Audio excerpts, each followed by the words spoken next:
The story begins in an urban neighborhood where tensions between the police and the black community are ever present. A patrol receives a call regarding a minor altercation, and two officers, including Officer Martinez, quickly arrive at the scene. Martinez, young, impulsive, and known for his brutal interventions, stands out for his arrogant attitude and contempt for the people, especially black individuals. Upon arrival, they spot a black woman in her 40s, dressed simply, standing in the middle of the incident. Without even bothering to assess the situation or listen to her account, Martinez steps out of the car with palpable aggression. His gaze is filled with suspicion, as if he has already decided her guilt. Ignoring her explanations, he abruptly interrupts her and, without further ado, attempts to restrain her. When the woman, in a firm but calm voice, asks why she is being treated this way, Martinez, excited by the adrenaline and annoyed by her verbal resistance, slaps her violently in front of a horrified crowd. What Martinez does not know is that this woman, named Carolina, is the mother of his direct superior, Captain Ramirez, a man respected not only for his rank but for his integrity and his fight against police abuses. Carolina, a black woman with a sharp gaze, is a figure of strength in her community. She raised her children, including Ramirez, on her own, instilling in them dignity and resilience in the face of injustice. Her calm and presence command immediate respect. Martinez, oblivious to the gravity of his actions, wore a dangerous satisfaction after slapping Carolina. He hadn't once considered that she might be more than just another face in the neighborhood he despised. The crowd, initially silent, began to murmur, and then a man dared to shout, "She didn't do anything."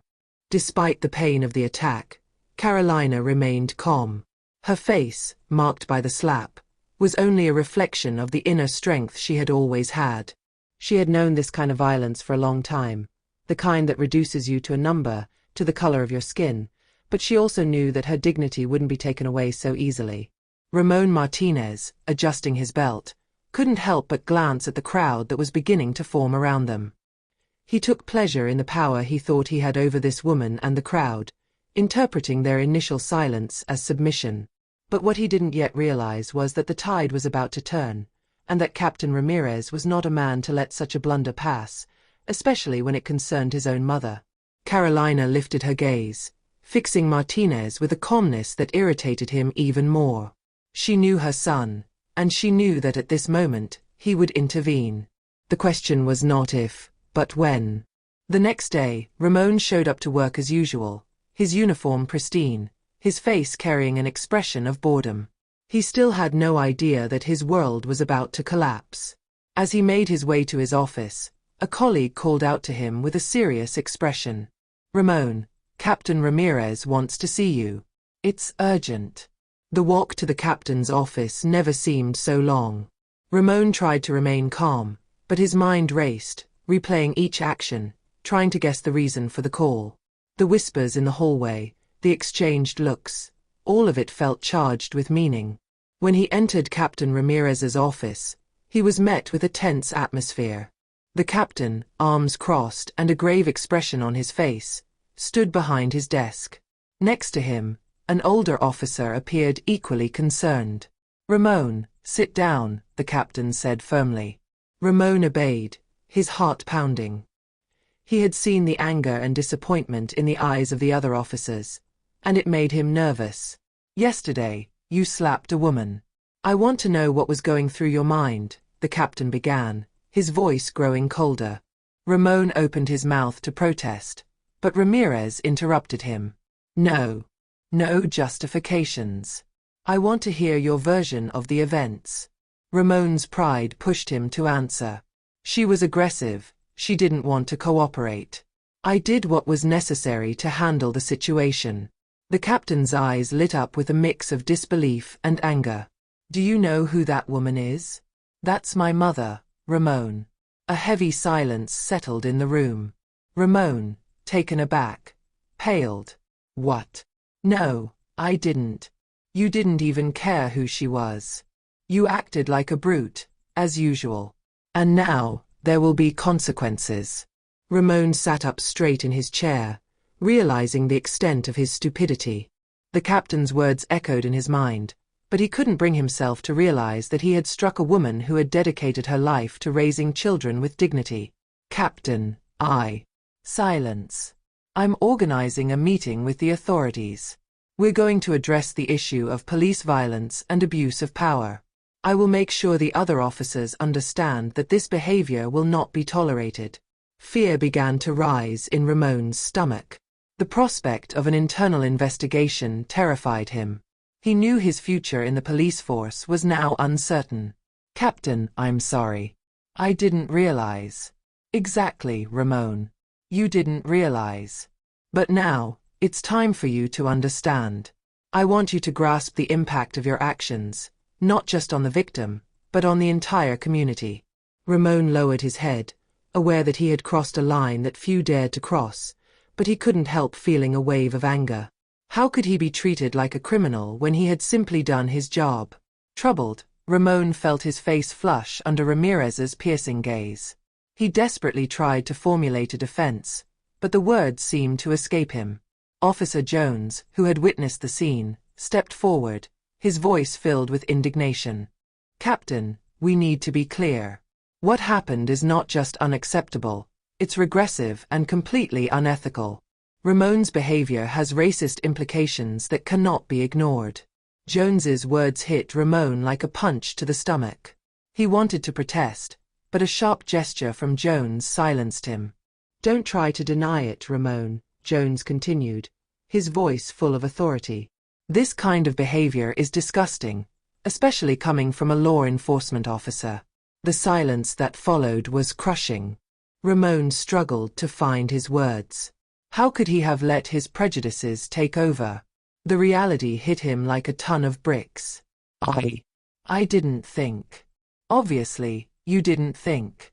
That's precisely the problem, Ramirez declared. You're supposed to be a protector, not an aggressor.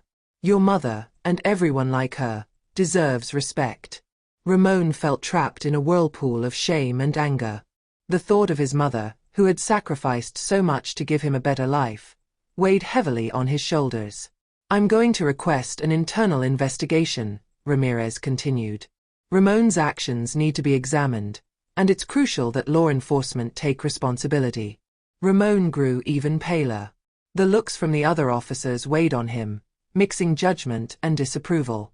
He knew it wasn't just his professional future at stake, but also his personal integrity. As the silence stretched on, Captain Ramirez, in a determined tone, continued. The consequences of your actions won't just be limited to an internal investigation. We will implement training sessions on police violence, racial discrimination, and professional ethics. All officers, including you, will have to attend. Ramon felt uncomfortable, his thoughts swirling as he tried to grasp the gravity of the situation. He knew he hadn't just disappointed his superior, but that he had also betrayed the trust of the community he was supposed to protect. I understand, Captain. I am committed to attending those sessions, but I didn't think it would have such repercussions.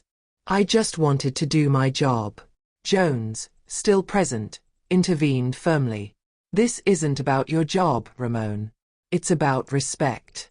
Citizens are not enemies. They have rights, and you fail to recognize them. You need to learn to see people as individuals, not as suspects. Jones's words echoed in Ramon's head. Each accusation was a mirror, reflecting his own flaws. He recalled the crowd's reaction during the incident, those shocked and horrified faces, and he felt even more ashamed. I'm ready to change, he assured, though his voice trembled slightly. I don't want to be that person anymore. Ramirez straightened, scrutinizing his subordinate with an intensity that made him shiver. I want actions, not words, Ramon. Every day, you'll have to prove that you've learned the lesson. I will no longer tolerate this kind of behavior. In addition to the training, you will be placed under surveillance for an indefinite period. This means every interaction with the public will be recorded and reviewed. Ramon nodded, aware of the magnitude of this punishment. The body-worn camera he would have to wear would be a constant reminder of his mistakes. He felt like a prisoner, condemned to carry his burden in public. But deep down, a glimmer of hope remained. Perhaps this ordeal would be an opportunity for reinvention. "I will make amends, Captain," he promised sincerely. "I will learn, I will listen." Ramirez let out a sigh, visibly exhausted. He wanted to believe in Ramon's ability to change, but the road ahead would be filled with obstacles. "Very well. But remember, it's not just your career at stake. It's the trust the community places in us. We can't afford to fail." As Ramon left the office, he felt crushed by the weight of his actions.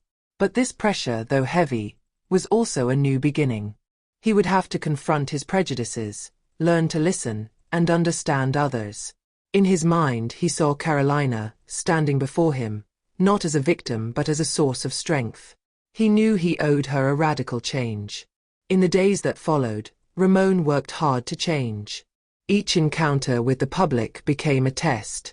He had to remain vigilant, aware of the cameras and the eyes watching him. His behavior became more considerate, but he often clashed with his own upbringing and instincts. One day, while patrolling, he encountered a group of teenagers. Instead of ignoring them or viewing them with suspicion, he stopped, approached them, and started a conversation. "Hey guys. How's it going?" The teenagers, initially surprised by his friendliness, exchanged looks before responding timidly. To his surprise, they opened up, sharing stories of their lives in the neighborhood. Ramon realized how valuable and necessary these exchanges were. Each interaction brought him a new perspective. Little by little, he was learning to deconstruct his prejudices, to see people as individuals with their own struggles and dreams. But despite his efforts, the shadow of the incident with Carolina didn't fade. He knew he had to make amends. And when he heard about the upcoming community meeting to discuss tensions between the police and residents, he made a decision. Ramon volunteered to attend, even though it scared him. It was an opportunity to confront his past and learn directly from the voices he had ignored. With fear in his stomach, he headed to the meeting place, ready to listen, learn, and, he hoped, repair what had been broken. This story reminds us that everyone has the power to change. By confronting his prejudices and opening himself to voices often ignored, Ramon embodies the hope for a better future, where understanding and respect prevail over fear and violence.